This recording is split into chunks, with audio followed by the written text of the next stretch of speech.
Okay, so I played a game recently called Lucid Dreaming. What a game. I gotta say, at first I did not like it at all. With character designs, with multiple action point-and-click system, the weird disgusting stuff going on and somewhat strange sound in voice acting. All that welcomed me and I did not enjoy my initial impression.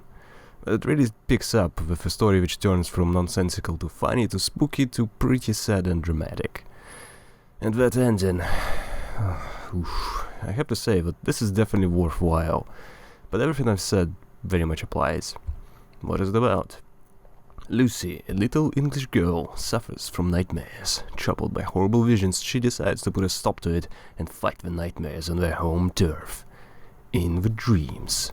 But first, she has to prepare, and now she has to solve mysteries in both real world and the imaginary. It's a little bizarre, like I said, but it does come together eventually. Even if nothing makes any sense in the beginning, especially the brother. Holy crap, that kid is creepy. What did I like? The ending. I don't know what to add because spoilers, so it's good. I also enjoyed the mystery, which became pretty obvious quickly. Still, not all the details were spelled out on the way. Also, who was sending the emails? Doubt any of this would have happened without that. Anyway, again, spoilers, I can't really say anything. I've also enjoyed the very nostalgic aspect for me, the nonsense in the background. Growing up, I remember having Freddy Fish game and clicking on all the things back there, hearing the main character banter about whatever is there. In Lucy there are quite a few items to click and hear a quip. Sometimes the characters also react, providing snarky comments, which brings me to a banter. There's another aspect that carried the game for me. Quite frankly, the main character is an asshole, frequently doing something hazardous or dangerous, messing with people's property, poisoning a vicar, or outright stealing, but I still enjoyed playing as her due to the dialogue. Of course, not all of it is going to hit, but there's something about British people being assholes, for whatever reason that makes them likable. Anyway, what did I dislike? So one thing I've always hated was multiple actions. This might sound weird, as this gives the player more control, the games get more complexity and return more interesting puzzles, mini-games or whatever. Problem is, point-and-click games are frequently littered with hidden objects, and half of the puzzle is actually finding whatever you need to get to do the puzzle itself. There's a hint system here, but doing it on every screen every single time, after every single interaction over and over again...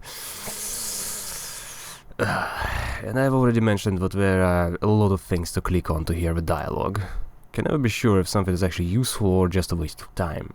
Great example being the basement. Player can try a blowtorch to burn through the lock. It's out of gas. Then the file, to slowly cut through. It breaks. Hammer, which breaks instantly. And then it turns out the lock isn't even locked. I got a big laugh out of that, but it's a great example of how point and clicks are about rub X on Y until something works. What if I didn't try to use a lock? I'd look all over the game for what item actually gets through that. Thinking that I messed up and something early and need to reload. Multiple actions make this so much more prevalent, because in addition to rubbing X on Y, there is also trying one of the 4 actions. All the point-and-click games had even more actions, which I absolutely despised and got lost immediately.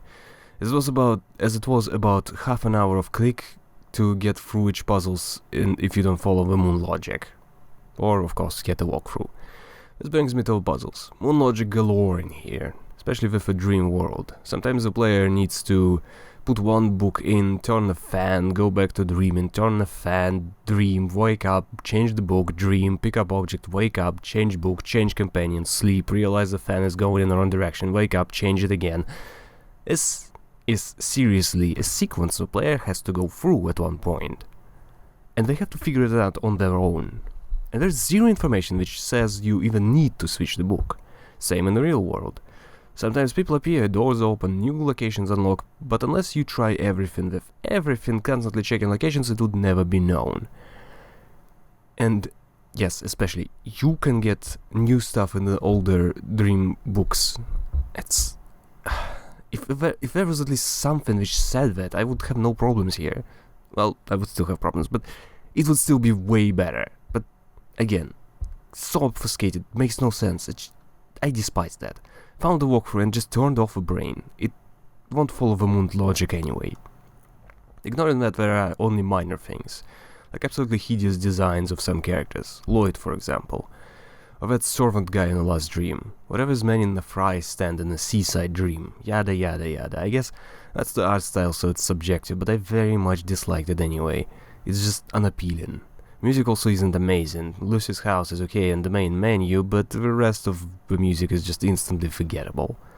So that's Lucid Dreaming. I do think playing it without a walkthrough is an exercise in self-harm, but the story here is interesting, redeeming all the annoyances. With a special shout-out being to the ending.